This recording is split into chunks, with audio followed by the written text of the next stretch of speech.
बहुत बहुत स्वागत है सभी का हमारे यूट्यूब चैनल स्टूडेंट्स मीडिया में। मैं हूं राज और आप देख रहे हैं students media YouTube channel. Bihar विश्वविद्यालय मुजफ्फरपुर 23 से 27 के फर्स्ट सेमेस्टर के छात्र छात्रा है। आप सभी के परीक्षा फर्स्ट सेमेस्टर का 18 तारीख से 18 दिसंबर से शुरू होने वाली है।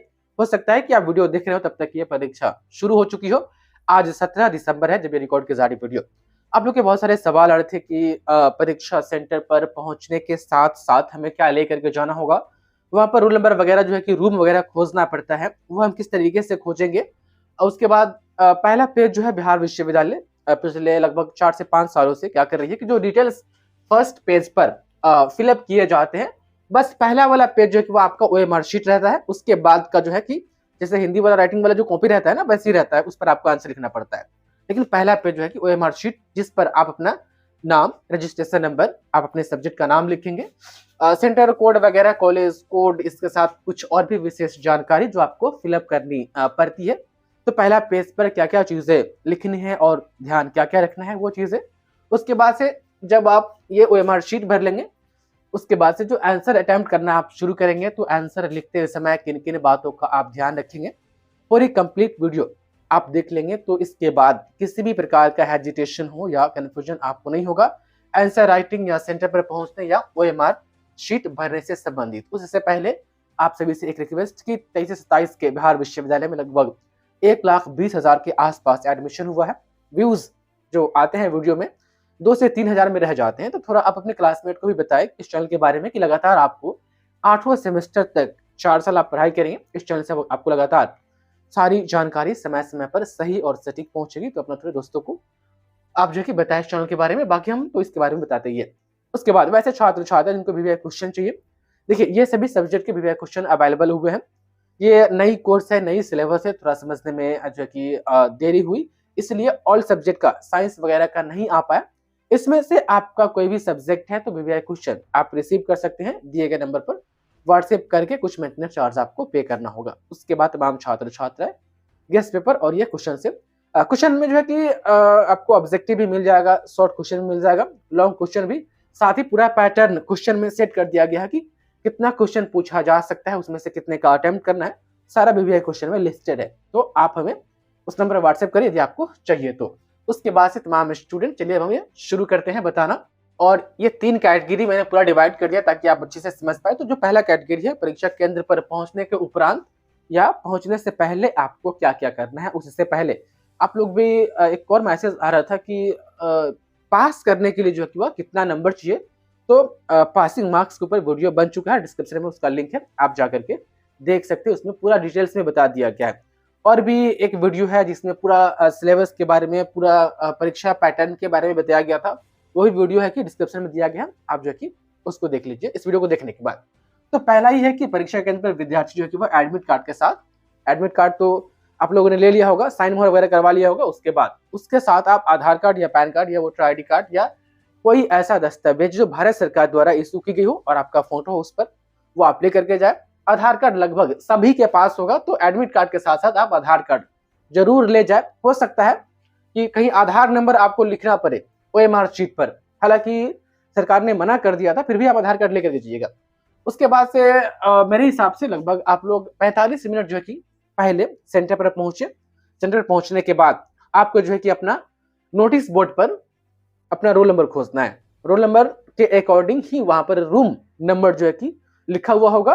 तो रोल नंबर देखेंगे कि किस रूम नंबर के साथ मेरा जो है कि डिजाइंड है, तो रोल नंबर के अकॉर्डिंग अपना रूम खोज लेंगे। और रूम में जो है कि वह सीट नंबर, बिहार विश्वविद्यालय अभी जो परीक्षा लेती है स्नातक लेवल की, सीट उसमें तय नहीं करती है, बस रूम आपको बता दिया गया, उस रूम में जाइए। उसके बाद वहां के जो गार्ड होंगे, जहां आपको बोलेंगे बैठने के लिए, आप वहां बैठ जाइएगा। तो नोटिस बोर्ड पर आपको जाकर के खोजना ये है कि नोटिस कहाँ है, उसमें सब्जेक्ट अपना देख लेना है। सब सब्जेक्ट का अलग अलग होगा, तो मेजर के दिन, और एक चीज, नोटिस आप रोज देखेंगे। मेजर के दिन नोटिस अलग होगा, माइनर सब्जेक्ट के दिन अलग होगा, एसएससी के दिन अलग होगा, बीएससी के दिन अलग होगा। जो भी आपके पेपर्स के नाम दिए गए हैं, तो आपको रोज जाकर के नोटिस देखना है और अपने सब्जेक्ट के अकॉर्डिंग जिस भी रूम में आपका रोल नंबर मैच करता हो उस रूम में आपको जो कि चले जाना है। इंटर की तरह नहीं है कि बस एक दिन देख लिए, पता है चल गया, फिर उस रूम में हम लगातार जा रहे हैं, ऐसा नहीं। स्नातक में आपको रोज देखना पड़ेगा। हो सकता है कुछ मामले में कुछ सब्जेक्ट के दिन आपका रूम भी चेंज किया जा सके या किया जाएगा, हो सकता है। तो इस बात का आप ध्यान रखिएगा कि हमको सेंटर पर पहुंचने के बाद रोज हमको नोटिस बोर्ड पर देखना है, अपने सब्जेक्ट के अकॉर्डिंग रूम खोजना है। उसके बाद आप तो हमें स्टूडेंट ब्लैक और ब्लू बॉल पेन का ही इस्तेमाल करेंगे। अभी जो लिंगलाइजर वगैरह जो आती है, लगभग जो भी जिससे हम लोग आंसर राइटिंग करते हैं, बॉल पेन ही होता है। तो बॉल पेन ब्लू और ब्लैक दोनों में से किसी का भी इस्तेमाल कर सकते हैं। आप चाहें तो दोनों का इस्तेमाल कर सकते हैं। कुछ विद्यार्थी हेडलाइन हो या इंपॉर्टेंट टॉपिक हो उसको जो है कि ब्लैक से लिखते हैं, बाकी नीचे का जो भी संदर्भ होता है उससे संबंधित डिस्क्रिप्शन वो जो है कि वो ब्लू पेन से लिखते हैं। तो ब्लैक या ब्लू दोनों में से कोई एक, या आप चाहें तो दोनों इस्तेमाल कर सकते हैं। लेकिन कभी कभी ये होता है कि ब्लैक और ब्लू दोनों लिखावट अच्छी हो, इसके चक्कर में पता चलता है कि क्वेश्चन ही छूट गया। तो ऐसा भी नहीं करना है कि हाँ लिखावट अच्छी हो दिखाने के लिए क्वेश्चन ही छोड़ करके चले आए, ऐसा भी नहीं करना है। किसी भी हालत में एक भी क्वेश्चन नहीं छोड़ना है। तो ब्लैक और ब्लू दोनों में से कोई एक आप इस्तेमाल कर लीजिएगा, या दोनों इस्तेमाल कीजिएगा, इसके अलावा कोई दूसरा कलर नहीं। और एक बोतल पानी जरूर ले लीजिएगा। कभी कभी होता है कि लिख रहे हैं उस बीच में स्ट्रेस बन जाता है। तो उस वक्त स्ट्रेस कम करने का बस एक ही उपाय होता है कि 2 घुट पानी डाल ले मुंह में और उसको निगल ले। तो इस बात का ध्यान रखिएगा। एक बोतल पानी भी ले लीजिएगा। अब हम आते हैं ओएमआर शीट पर कि पहला पेज यदि ओएमआर शीट रहा तो पहले तो ओएमआर शीट को एकदम अच्छे से निहार लेना है, बढ़िया से देख लेना है। उस पर जो भी लिखा हुआ है वो आपको जो है कि पढ़ लेना है। ध्यान रहे ये ओएमआर शीट वाला जो है कि ये बहुत इंपॉर्टेंट है। इसमें यदि गलती हुआ तो रिजल्ट पेंडिंग में चला जाता है। पता ही नहीं चलता यूनिवर्सिटी को कि आपने क्या लिखा है, इसलिए यूनिवर्सिटी आपका रिजल्ट पेंडिंग में डाल देती है। तो ओएमआर शीट में जो पहला पेज होगा उसको भरने पर बहुत सावधानी पूर्वक भरिएगा। कहाँ पर गलती कर दीजिएगा तो चलेगा, कहाँ पर किसी भी हालत में गलती नहीं होना चाहिए। चलिए देख लेते हैं। आप देख पा रहे रजिस्ट्रेशन ईयर एक ऑप्शन रहता है ओएमआर शीट पर। आपका रजिस्ट्रेशन 2023 में हुआ है, ठीक, 2023 लिखिएगा। 24 में भी आपका एग्जाम होगा, 25 में एग्जाम होगा, 26 में एग्जाम होगा, 27 में एग्जाम होगा। तब भी आपको रजिस्ट्रेशन ईयर पूछे तो आपका रजिस्ट्रेशन 2023 में हुआ। एक ही बार रजिस्ट्रेशन होता है तमाम स्टूडेंट।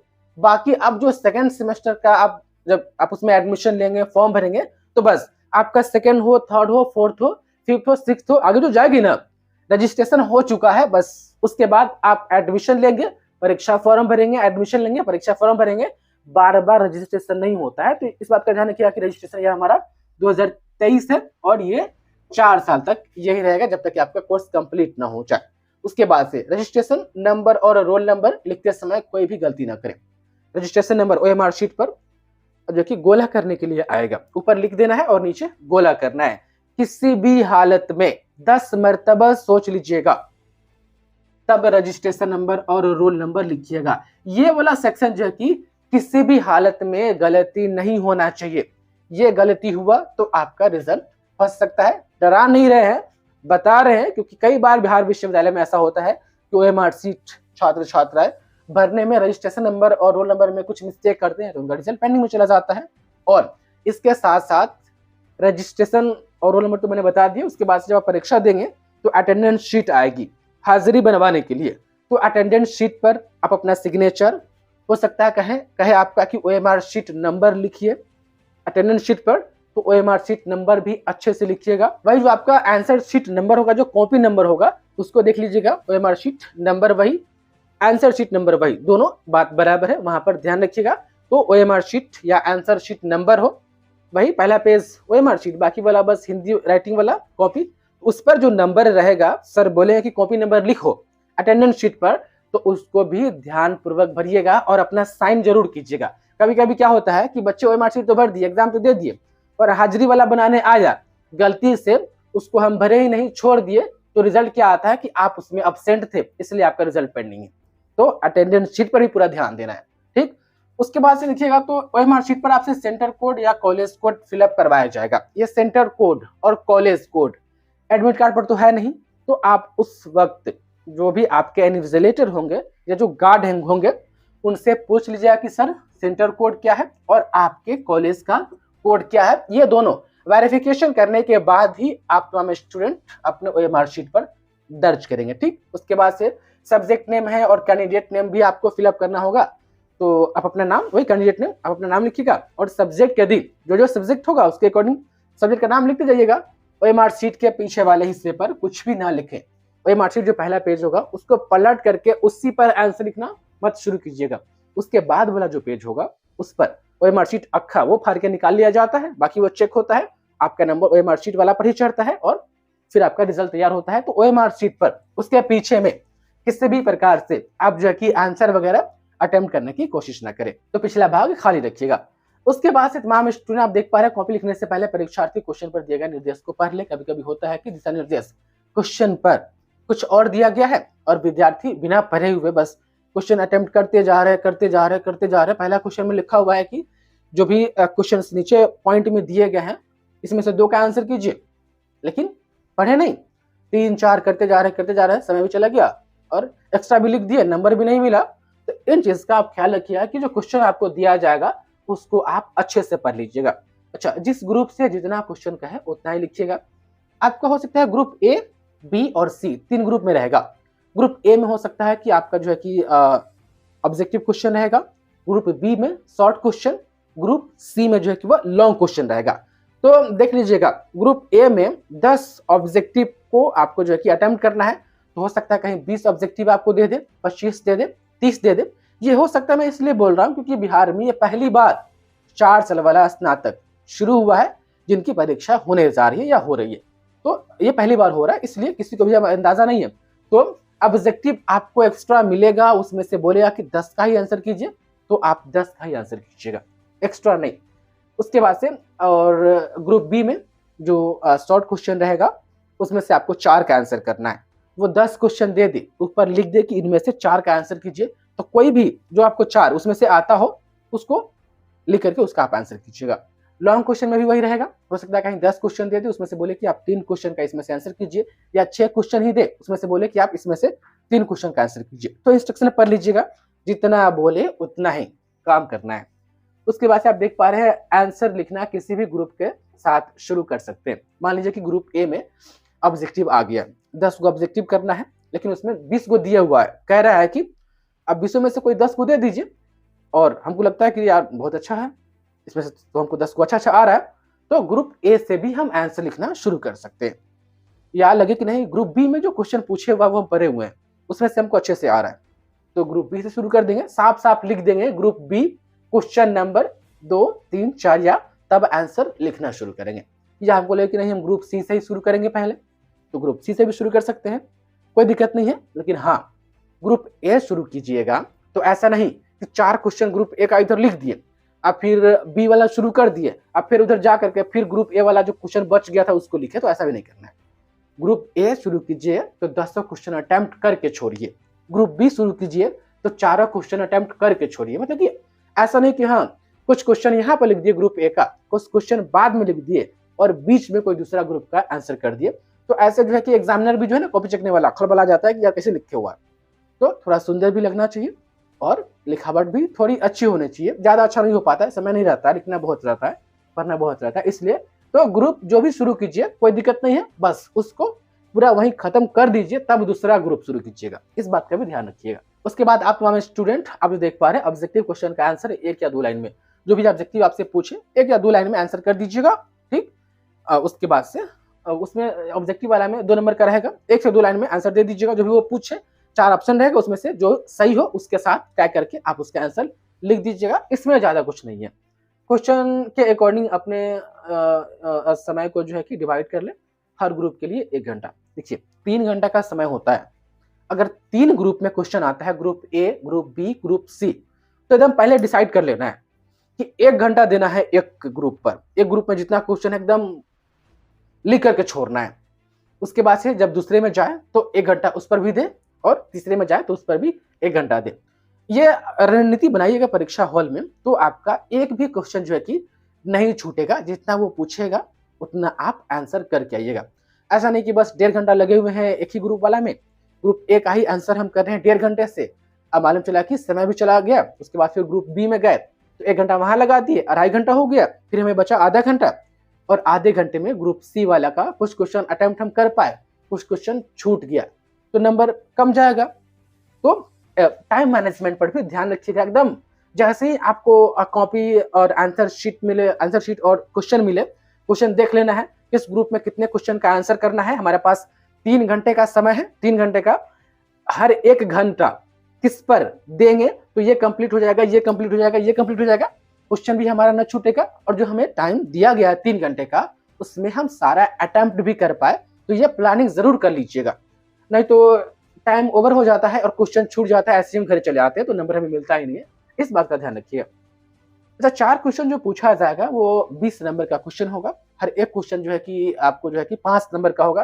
5 नंबर वाले का कोशिश कीजिएगा कि 2.5 से 3 पेज में जो है कि वह उसका हम आंसर अटेम्प्ट कर दें, मोटा-मोटी 2.5 से 3 पेज में। उसके बाद से जो 10 नंबर वाला होगा उसको 4 पेज में तमाम स्टूडेंट कोशिश कीजिएगा। हालांकि लास्ट में तो समय बचता नहीं है, कभी-कभी 2 पेज में आदमी लिख के छोड़ देता है क्योंकि समय नहीं बचता है। तो एक ये मोटा-मोटी आंकड़ा है, बाकी आप टाइम मैनेजमेंट कीजिएगा, थोड़ा कम बेस हो भी तो कोई बात नहीं है, लेकिन छोड़िएगा नहीं एक भी क्वेश्चन, ये बात ध्यान रखिएगा। कम लिखा है चलेगा, छूटना नहीं चाहिए एक भी क्वेश्चन तमाम स्टूडेंट। उसके बाद से जो क्वेश्चन आप एग्जाम दे करके आइएगा उसका पीडीएफ या फोटो खींच करके इस नंबर पर व्हाट्सएप कर दीजिएगा। क्वेश्चन मेरे पास आ जाएगी, हम थोड़ा देखेंगे किस टाइप से क्वेश्चन पूछा जा रहा है तमाम स्टूडेंट, और वो क्वेश्चन का जो है कि आंसर रेडी कर करके अगले जो स्टूडेंट जो 24 से 28 में एडमिशन लेंगे उसके लिए हम एज ए रिकॉर्ड रखेंगे क्वेश्चन बैंक के तर्ज पर। कैसे आपके पास आज क्वेश्चन बैंक नहीं है तो परेशान हो रहे हैं कि कैसा पूछा जाएगा, पता ही नहीं चल रहा है, तो ये नई कोर्स है, आप शुरू किए हैं, इस कोर्स के साथ आप अपनी शुरुआत की है और अब से जो एडमिशन लेगा तमाम स्टूडेंट वो तो आपसे जूनियर रहेगा ना, तो उसके पास एक खाका रहेगा कि हाँ इस टाइप का क्वेश्चन पूछा गया था। तो क्वेश्चन मैं आपसे सिर्फ इसलिए मांग रहा हूँ ताकि एज ए रिकॉर्ड में रहे, 24 से 28 में बच्चा जब एडमिशन ले तो उनको दिखाने के लिए रहे, उनको बताने के लिए, उनको समझाने के लिए रहे कि हाँ इस टाइप का क्वेश्चन बिहार यूनिवर्सिटी हो या अन्य यूनिवर्सिटी वो पूछ रही है। तो मोटा मोटी जो चीज़ें मैंने मुझे बतानी थी मैंने बता दी। कुछ सवाल वगैरह आपके हैं तो आप हमें कमेंट में पूछे, उस पर हम बात करने की कोशिश करेंगे। और आप अपने दोस्तों को इस वीडियो को शेयर जरूर करें और बेस्ट ऑफ लक तमाम स्टूडेंट। आप लोग अच्छे से लिखिएगा और दिशा निर्देश का ख्याल रखिएगा, क्वेश्चन एक भी नहीं छोड़िएगा। कम लिखा है चलेगा लेकिन क्वेश्चन एक भी नहीं छोड़िएगा। बहुत बहुत धन्यवाद आपका इस वीडियो को देखने के लिए।